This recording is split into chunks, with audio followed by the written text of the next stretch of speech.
The most intuitive way to control overproduction is not by limiting space or inventory. If one has to stop production before time, why not release the material at the correct time? It is more logical to understand.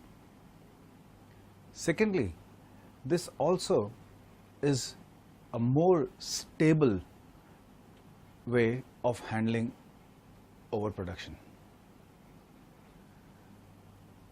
The robustness of time-based mechanism to control overproduction stems from the fact that it limits the overall work that is present in the production system.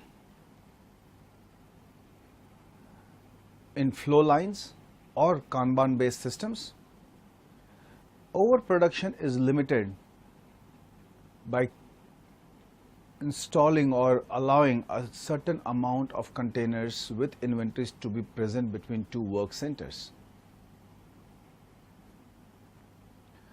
Now, when one work center goes down,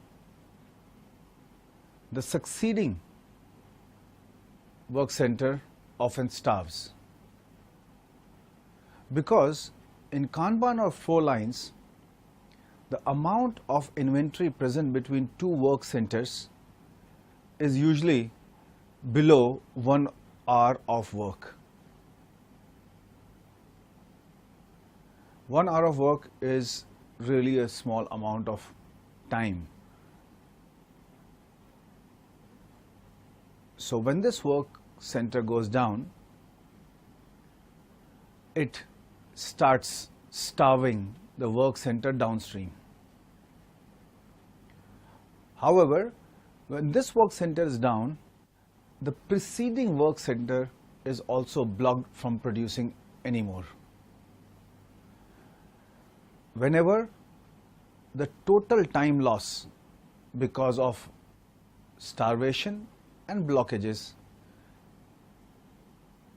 are more than the available excess capacity of a work center, the throughput of the whole system suffers.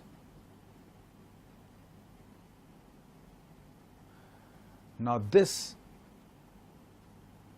is a situation which doesn't arise in time-based control. The reason why it doesn't arise is because we are not artificially restricting the flow of material once the material has been released into the system. Now, the question is, the increase in inventory or increase in queues at a work center or within the manufacturing system takes place because we have released the material very early.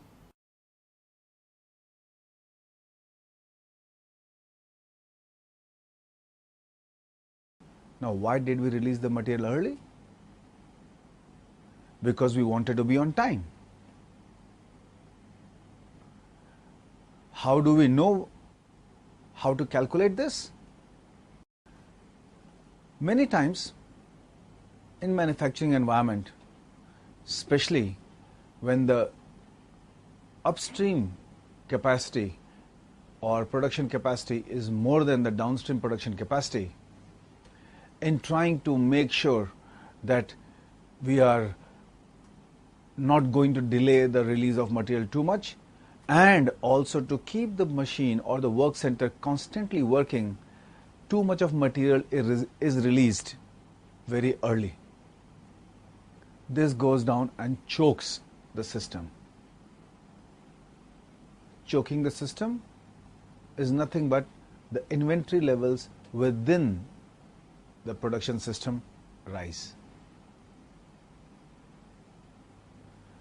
And when the inventory systems or inventory in the system rises, what do we infer?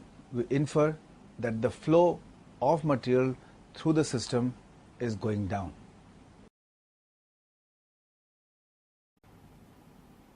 Now, here is a situation where we have understood that when the flow is very high, the inventory within the system is less. There is a strong correlation between flow and inventory. What is blocking the flow? Where is the bottleneck in the system? All these aspects govern the flow.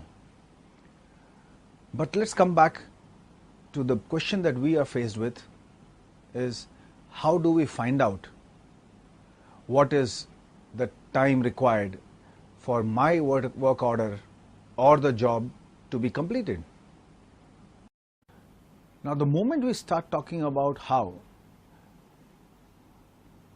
there is a sophisticated way of finding out how much of time will be required by the resources to complete a job. And when I say a job, I mean a work order. So work order can have a different quantity put inside it, and that needs to be manufactured. Now the job on us is how to find out what should be the time before the due date that we should release this material. Now, this is called manufacturing lead time.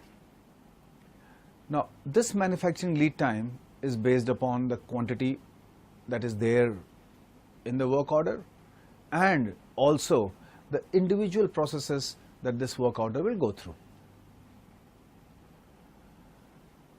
Now, since it's a logical thing, a lot of softwares are developed who would just sit and calculate these manufacturing lead times.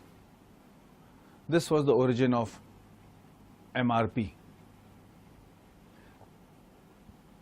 Let us take a step back and look at what was the task at hand which necessitated that we use computers and get to understanding what should be the time.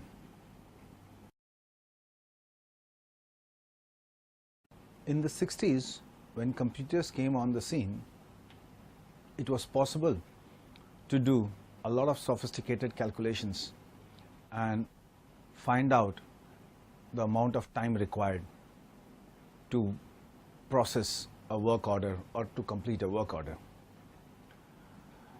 However, the challenge was not over. The finishing time of a work order was not only dependent on the amount of time required for a machine to process a component. A vast majority of the time, or the throughput time as we call it, was eaten up in queues. And the queues depended not only on the amount present in one work order, but also the quantities of various other work orders. Except for Kanban-based systems, production systems, or flow lines, or process industry, it is more a common understanding now that only 10% of the total time that a work order spends in the system is actually a touch time. Touch time is the time when the component or the product is being worked upon. 90% of the time, the product or the component spends waiting. If it is a work order, and let us say there are 10 pieces inside, the 10th piece is waiting when the first one is being processed. Now, imagine if there are so many of these work orders and there's so many stages of production. Now, this was where a sophisticated algorithm could have been developed or was developed.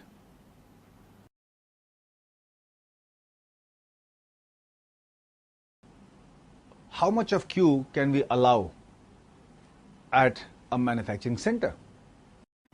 And by assuming that queue size, a calculation was done. And all these calculations were done to find out and calculate if the order would be on time or not. And if based on these calculations, the orders missed their due time, they went back to board, changed the queuing, that would mean they changed the batch size, and find out how many more orders were on time. This is nothing but commonly known as closed loop MRP. The big dream of trying to achieve a high flow by using an MRP did not materialize. The flow through the systems did not improve. And that is where the traditional MRP was relegated to a job of not deciding how much time a work order would take through the manufacturing system, but when to order material.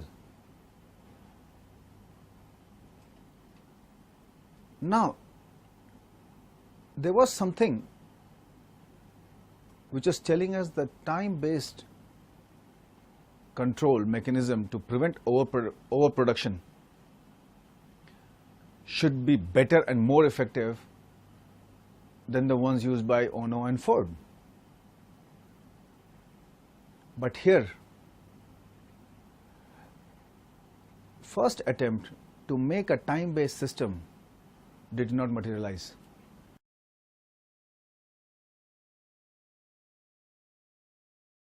The issue of finding out the throughput time that would be good enough to allocate to a work order that would help its time release was not a simple one,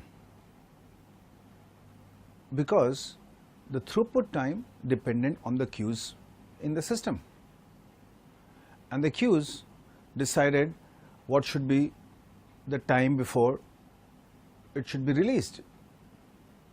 But the release of material, which is called the throughput time, again depended on the queues. This is the chicken and egg story. And that is why the closed loop MRP never converged. And in 70s, the whole purpose of this system was to calculate material requirement.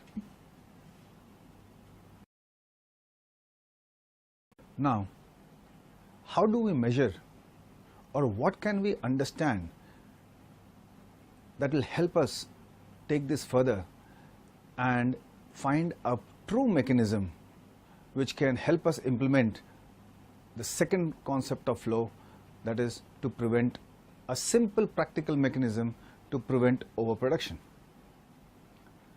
Let's go back and see one thing. What is happening on the shop floor? We have a structured approach in shop floor. There's a hierarchy, there's a production in charge, production supervisors, lines, workers working. What is all this? This is nothing called but a management.